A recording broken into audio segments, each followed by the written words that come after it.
চলো আজকে সেলিব্রিটিদের মতো চাপা ভাঙা হ্যাকটা তোমাদের সাথে শেয়ার করি। তো চাপা ভাঙা অনেক সময় দেখা যায় আমাদের ফেসটা এত গোলুমোলু হয়ে যায়, অনেক সময় দেখা যায় এত ফেস গোলুমোলু হওয়ার কারণে আমরা যে সেলিব্রিটিদের মতো কিছু ফেস আছে সেটা আমরা করতে পারি না। তো এটা কিন্তু কিছু একটা টেকনিক যেটা কিন্তু একটা মেকআপের মধ্যেই হয়ে যায়। তো যাই হোক, সেই টেকনিকটা তোমাদের সাথে আজকে দুইটা টিপস শেয়ার করব কিভাবে সেলিব্রিটির মতো একদম ফেসটাকে টান টান করতে পারো আর চাপাটা একদম ভেঙে যাবে, দেখতেই পাবা যে তোমাদের এখানে যে একটা চাপা ভাঙা একটা গর্ত হয়ে যাবে, সেটাই তোমাদের সাথে আজকে শেয়ার করবো। তো প্রথমে এরকম একটা কনসিলার লাগবে যেটা না ডার্কার থাকে একটু, যে এই কন্ট্রাস্টটা তোমরা কন্ট্রোল করতে পারো। তো আমি এলি কালারে এই কন্ট্রাস্টটা নিলাম, এটা কিন্তু আমার কাছে অনেক ভালো লাগে মোটামুটি। তারপর এখানে যে আমি একদম নিচের অংশে জলাইন সেখানে দিলাম, দিয়ে খেজুর পাতার মতো করে টান দিলাম। তারপর একটা হয়ে গেল। দ্বিতীয়টা হলো যে আমার কানের মাঝামাঝি অংশ থেকে এটাকে রাউন্ড ভাবে একটা দাগ টেনে নিবে, দেখতেই পাচ্ছ আমি যেভাবে দিচ্ছি। তো আমি দুই পাশে কিন্তু দুইটা দিয়ে নিলাম। আরেকটা হলো আমার চোখের যে আউটার কর্নার, মানে একদম আউটার কর্নার একটু বাহিরের সাইড দিয়ে আমরা যে পজিশনে একটু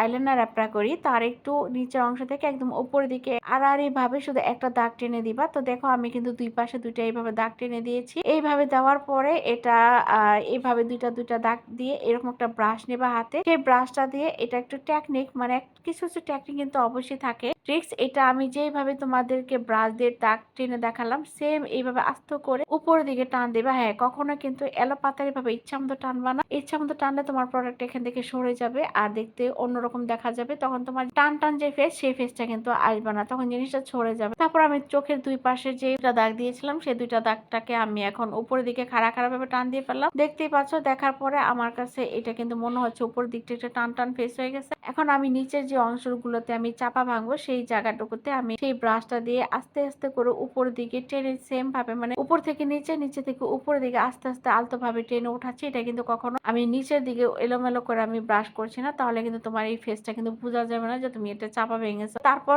এই যে দেখো আমি কিন্তু এক পাশটা দিয়ে এখন এই পাশটা আমি ভাঙার চেষ্টা করতেছি। সেম ভাবেই ওই ব্রাশটা দিয়েই করব যেন আমার দুই পাশের চোয়ালটা মানে ভেঙে যায়, দেখতে যেমন মনে হয় যেন আমার চাপাটা ভেঙে গেছে। এই পাশে একদম গালের যে ফোলা ফোলা ভাব সেটা নাই। তারপর এভাবে করার পর আমি কিন্তু ব্লেন্ডার দিয়ে এটাকে ভালো করে একটু ব্লেন্ডিং করে ফেলেছিলাম। সেই সময় হয়তো ক্যামেরাটা আমার অফ ছিল, আমি বুঝতে পারিনি। তো করার পর এই যে দেখো আমার ফাইনাল লুক কেমন হয়েছে, একদম মনে হচ্ছে যে সেলিব্রিটির মধ্যে যে চাপা ভাঙা সেই রকম একটা লুক কিন্তু এখানে তোমরা কিন্তু দেখতেই পাচ্ছ যে আমার এক পাশটা চাপা কিন্তু পুরাই ভেঙে গেছে, দুই পাশে চাপা কিন্তু পুরা ভাঙা, আমার দুই পাশে মনে হয় চোয়ালটা ভিতরে গেছে। এইভাবে সেম এরকম প্রসেসিং করে কিন্তু সেলিব্রিটিরা এই মেকআপ করে। তো সেলিব্রিটিদের এরকম চাপা ভাঙা হ্যাকটা কিন্তু তোমাদের কাছে কেমন লাগছে অবশ্যই আমাকে জানাবে। আর এইভাবে এই টেকনিক করে যদি তোমরা ফলো করো তাহলে তোমরা সেলিব্রিটিদের মতো চাপা ভাঙতে পারে কোনো রকম সার্জারি ছাড়াই। এখনকার যুগে যা দেখছি সবই সার্জারি করে, সার্জারি ছাড়াই কিন্তু তোমরা এইভাবে চাপা ভাঙতে পারো। তো আজকের মতো এখানে আমার এরকম মেকআপ টিপস কিছু ভিডিও যদি তোমাদের